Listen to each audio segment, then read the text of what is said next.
नमस्कार दोस्तों, India daily live की टीम इस वक्त फतेहपुर ज़िले के शहर स्थित पटेल नगर चौराहे पर मौजूद है। फतेहपुर एक ऐसा ज़िला है जो गंगा और यमुना के बीच में बसा हुआ है। इसे दोआबा की धरती के नाम से जाना जाता है। यहाँ उत्तरी वाहिनी गंगा बहती है, जहाँ महर्षि भृगु ऋषि ने तपस्या की थी। आगामी लोकसभा चुनाव का बिगुल बच चुका है और आइए हम जनता से बात करते हैं और जानते हैं कि क्या क्या विकास कार्य हुए और क्या अभी नहीं हुए। जी, आपका नाम? अनिल वर्मा। जी, लोकसभा चुनाव आने वाला है, क्या क्या विकास कार्य हुए फतेहपुर में? देखिए, सबसे पहले तो मैं आपकी टीम का, इंडिया डेली न्यूज़ का फतेहपुर की पावन धरती पर स्वागत करता हूं और मैं बताना चाहूँगा कि फतेहपुर के अंदर विकास के कार्य जो हुए हैं बहुत ही धीमी गति से हुए हैं। ये हमारे फतेहपुर जनपद का दुर्भाग्य कह लीजिए कि ये हमारा बहुत ही अति पिछड़ा ज़िला था, जिसमें अभी जो थोड़े बहुत काम हुए हैं वो बहुत ही नाम मात्र के बराबर दिखते हैं। चूँकि हम लोगों की सामाजिक कार्यों को करते हुए कहीं ना कहीं एक कल्पना ये थी कि अपना फतेहपुर, दिव्य फतेहपुर, भव्य फतेहपुर हम जिस नज़रिए में देखना चाहते हैं उस नज़रिए में काम करने के लिए अभी बहुत ही मेहनत करनी पड़ेगी और बहुत ही पराक्रम के साथ जब प्लानों को नीचे धरती पर लाया जाएगा तब हमारा फतेहपुर उस दर्जे पर आएगा। 10 साल हो गए भाजपा की यहाँ सरकार रहते हुए, सांसद यहाँ रही हैं, तो क्या अभी कोई बढ़िया काम नहीं हुआ? नहीं, काम हुए हैं। मैंने आपको बताया, ऐसा नहीं कि काम हमारी धरती पे नहीं हुआ है, लेकिन फतेहपुर जनपद हमारा अति से अति पिछड़े जनपदों में से एक था, जिसकी वजह से अन्य जनपदों की तुलना में हमारा फतेहपुर अभी बहुत पीछा है। इस फतेहपुर का नागरिक होने के नाते मेरी भी बड़ी इच्छा है कि हमारा उत्तर प्रदेश के टॉप 10 शहरों में से हमारे फतेहपुर का नाम हो, जिसमें विकास के कार्य धरातल पे और तेजी के साथ होने चाहिए। जो भी पीछे कार्य हुए हैं उनसे 10 गुना 20 गुना ताकत के साथ हो तो हमारा फतेहपुर, जो हमारा एक स्लोगन था कि दिव्य फतेहपुर और भव्य फतेहपुर, हम ये बात कर रहे हैं। इसके लिए और सरकारों को, सत्ता को मेहनत करके यहाँ धरातल पे प्लान को उतारना पड़ेगा। जी, हमारे साथ और कुछ लोग भी जुड़े हैं, हम इनसे बात करते हैं और जानते हैं कि किस मुद्दे पे वोट करेंगे और क्या क्या विकास हुआ है। वोट तो विकास के मुद्दे में करेंगे। मैं किशन मेहरोत्रा व्यापार मंडल से हूँ। विकास हुआ है और अच्छा हो सकता है। मेडिकल कॉलेज बना है लेकिन अभी प्रारंभ नहीं हुआ है। शहर को सबसे ज़्यादा आवश्यकता सीवर की है। घोषणा हुई है, पैसे का आवंटन हुआ है, लेकिन अभी धरातल पे चालू नहीं हुआ है। ऐसे फूड पार्क, बहुत सी घोषणाएं हुई ज़रूर हैं और पहले की तुलना में मिनी महानगर लगने भी लगा है फतेहपुर, लेकिन इसको महानगर बनाए जाने की आवश्यकता है और काम करने की आवश्यकता है। विकास की कड़ी में जो पहलुओं पर घोषणा माननीय सांसद जी ने यहाँ की है, उनमें कुछ तो धरातल पे दिखाई दे रहा है, लेकिन कुछ अदृश्य है। वो अदृश्य चीज़ों को दृश्य में लाना एक अच्छी पहल होगी और आगे का भविष्य फतेहपुर का अच्छा बन पड़ेगा। जी, हमारे साथ और कुछ लोग भी मौजूद हैं, हम इनसे बात करते हैं और जानते हैं कि किस मुद्दे पे वोट करेंगे और क्या क्या विकास हुए यहाँ पे। जी, आपका नाम? मेरा नाम शिवराज पाल उर्फ नंदू अपना है। मामला ये है कि फतेहपुर में हमने देखा, ये आम जनता बोल रहे हैं, ठीक, देखा हमने ये कि सिविल लाइन के लिए घोषणा की गई। बहुत दिन से देख रहे हैं कि सिविल लाइन की तैयारियां चल रही, मगर यहाँ पर कोई कार्य हमें नहीं दिख रहा है धरातल पे। बाकी कार्य हो रहे हैं, जैसे मेडिकल कॉलेज है, वहाँ पे जैसे देखा जाए तो पहले तो शुरू में ऐसा देखने का मिला कि जैसे बहुत बड़ा होने वाला है, मगर हमें कुछ नहीं लग रहा है कि बहुत बड़ा। खैर बन के तैयार हो गया है, आने वाले समय में हो सकता है कि और भी अच्छा हो सके। मगर अब हमें जो दिख रहा है जैसे सिविल लाइन की यहाँ पर बहुत बड़ी व्यवस्थाएं नहीं हैं और उसको सुन रहे हैं, बहुत दिन हो गए सुनते हुए, 5 वर्ष हो चुके सुनते हुए हमको कि धरातल पे सिर्फ पड़ेगी सिविल लाइन, पड़ेगी सारी, कोई कुछ नहीं मिल पा रहा है। और जो सरकार द्वारा योजनाएं चलाई जा रही है उसमें कुछ लाभ मिला? उस योजना में कुछ लाभ मिला, कुछ नहीं मिल पा रहा है भैया। जैसा भी है, अब क्या किया जाए। अब हम लोग तो मान लो जो है वो तो करना ही करना है, वोट तो करना ही करना है। खैर हमारे नरेंद्र मोदी जी जो कर रहे हैं बहुत अच्छा कर रहे हैं, योगी जी भी अच्छा कर रहे हैं, उनके तो हम बुराई नहीं करेंगे।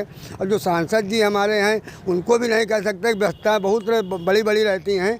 मगर ये जो हुआ था सिविल लाइन वाला कि इतनी जल्दी आपका कार्य यहाँ करवा दिया जाएगा, मगर वो हमें कहीं से नज़र नहीं आ रहा है, ना कहीं से कोई कार्यक्रम यहाँ हमें दिख रहा है कि ये हो पाएगा। हमें लग रहा है बहुत मुमकिन है, हो जाए तो बहुत अच्छी बात है। पार्टी ने अपनी फिर से टिकट उन्हीं को दिया है, तो क्या लगता है? तो टिकट दिया है तो भाई हम तो पार्टी का स्वागत करना है, किसी को टिकट दे, हम तो पार्टी के साथ में हैं। मगर हम कहना चाह रहे हैं सांसद जी से, बिना निवेदन है हमारा कि कम से कम जो उन्होंने कहा है, कुछ किया है, जो बची हुई हैं, तो हम कहना चाह रहे हैं कि आपका सपोर्ट तो कर ही रहे हैं, मगर आने वाले समय में इसको बहुत गौर से ही काम करवाया जाए।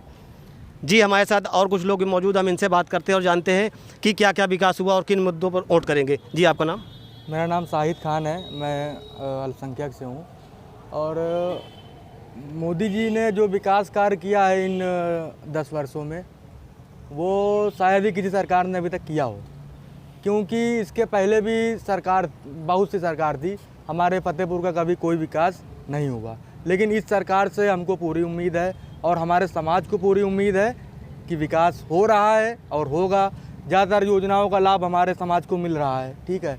उसके पहले हमारे कितनी सरकारें चली गई, कभी मेडिकल कॉलेज फतेहपुर में नहीं आया। अब जाहिर सी बात है मेडिकल कॉलेज इस सरकार में ही आया है और सारे समाज के लोग वहाँ पे पढ़ते हैं, कोई एक समाज के लोग नहीं पढ़ते, तो इसका मतलब विकास सारे वर्गों का हो रहा है। सबका साथ, जिस तरह मोदी जी का नारा है सबका साथ सबका विकास। और फतेहपुर में कई सारे चौराहों का निर्माण हुआ है और शिक्षा में देखिए कितना सुधार हुआ है, स्वास्थ्य में बहुत सुधार हुआ है। तो इस देश के युवा को और क्या चाहिए?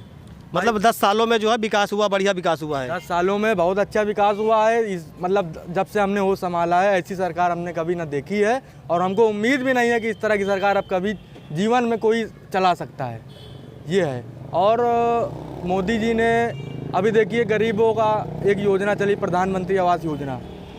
हर दूसरे घर में गरीबों के पास आवास है, प्रधानमंत्री जी ने दिया है उनको।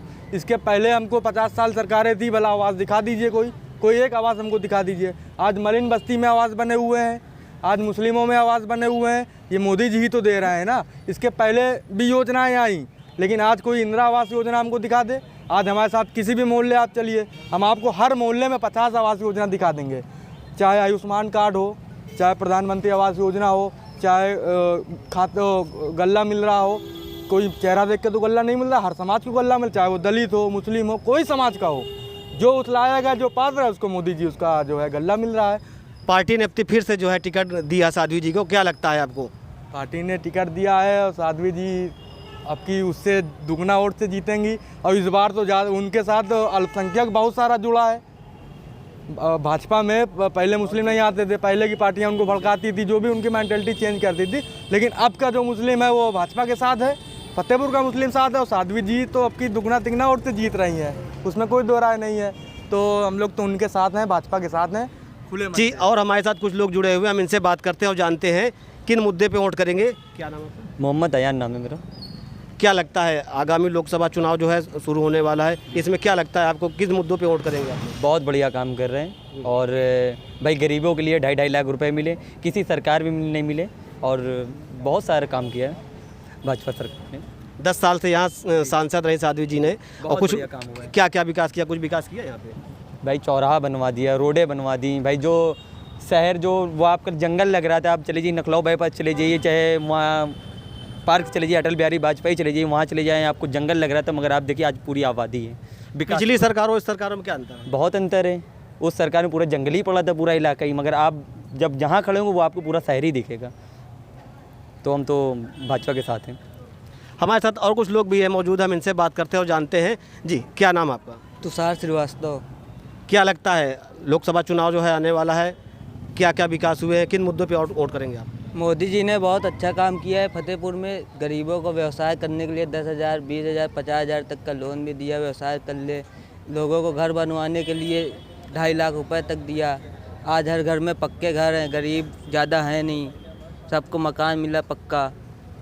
और फतेहपुर की रोडें सब कुछ चमका दिया, पूरा फतेहपुर चमका दिया, जगह जगह चौराहे बनवाए, अच्छे पार्क बनवाया। बहुत अच्छा काम कर रही मोदी सरकार।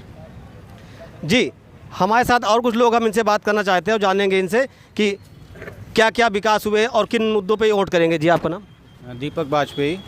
सबसे पहले तो मैं आदरणीय माननीय सांसद जी को धन्यवाद देता हूं कि उनके अथक प्रयास से ही शिक्षा के क्षेत्र में केंद्रीय विद्यालय संगठन एक बहुत बड़ी उपलब्धि हमारे जनपद को एक तो प्रथम जन्म उपलब्धि ये हुई।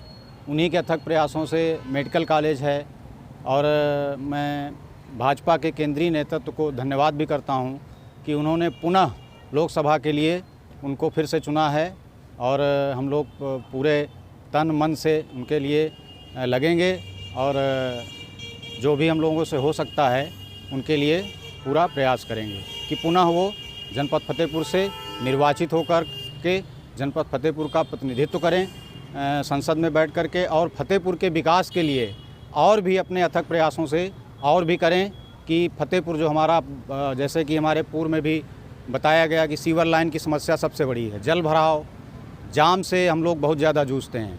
हर चौराहे पे आए दिन ट्रैफिक वाली समस्या बनी ही रहती है, घंटों जाम लगा रहता है। समय से कोई कहीं कोई बीमार है, कोई लाचार है, तो समय से अपने अपने गंतव्य तक नहीं पहुंच पाता। तो इन सब चीज़ों को भी मैं ध्यान आकर्षित कराना चाहूँगा आदरणीय सांसद महोदया को। और मैं फिर से यही कहूँगा कि हम लोग पूरे प्रयास के साथ, अथक प्रयास के साथ उनके लिए जो भी हो सकता है वोट के रूप में, सपोर्ट के रूप में उनके साथ खड़े हैं और उनके साथ लगेंगे और चाहेंगे कि वो फिर निर्वाचित होकर के पुनः लोकसभा में फतेहपुर जनपद का प्रतिनिधित्व करें। जी, हमारे साथ और लोग मौजूद हैं, हम इनसे बात करते हो जानते हैं। जी, आपका क्या नाम है? मैं अभिषेक कुमार शर्मा। मैं इस सरकार से पूरी तरीके से संतुष्ट हूँ और हमारे फतेहपुर में जो भी विकास हुआ है अभी तक बहुत अच्छा हुआ है। इस चीज़ को नहीं पता कि कार्य धीरे हो रहा है, कोई भी कार्य इतनी तेज़ी से इकट्ठा नहीं हो पाता जिस हिसाब से फतेहपुर इतनी जल्दी डेवलप हुआ है, सरकार ने किया है। बस सरकार से मैं एक चीज़ बोलना चाहूँगा कि हमारे फतेहपुर में क्या है कि अभी रोज़गार की समस्याएं बहुत आए दिन बढ़ती जा रही हैं और जो नौ युवा पीढ़ी है पढ़ लिख के अपना वही ठेला लगा रहे हैं, कोई चाय बेच रहा है, इनके लिए कोई मतलब रोज़गार की अभी भी व्यवस्था नहीं कर पा रही सरकार। इस चीज़ को मैं कहना चाहूँगा कि हमारे फतेहपुर में सरकार इस चीज़ ऐसा कुछ करे कि नौ युवा पीढ़ी जो चाय ठेले इधर उधर नौकरियों के लिए भाग रहे हैं अदर शहरों में, उसकी व्यवस्था वो ना बाहर ना करके यही फतेहपुर में हमारे कोई बाहर से ला के फैक्ट्री या कोई भी कार्य ऐसा कुछ करे कि जिनके लिए उनके आगे उज्जवल भविष्य के लिए कुछ कार्य किया जा सके और वो अपने जीवन यापन कर सकें। ठीक है, धन्यवाद। जी, हमने लोगों से बात किया और हमने जाना जो है तो उनका साफ तौर पे कहना है कि ये विकास और रोजगार के उस पर वोट करेंगे। वीडियो जर्नलिस्ट कौशल के साथ मनीष पाल, इंडिया डेली लाइव, फतेहपुर।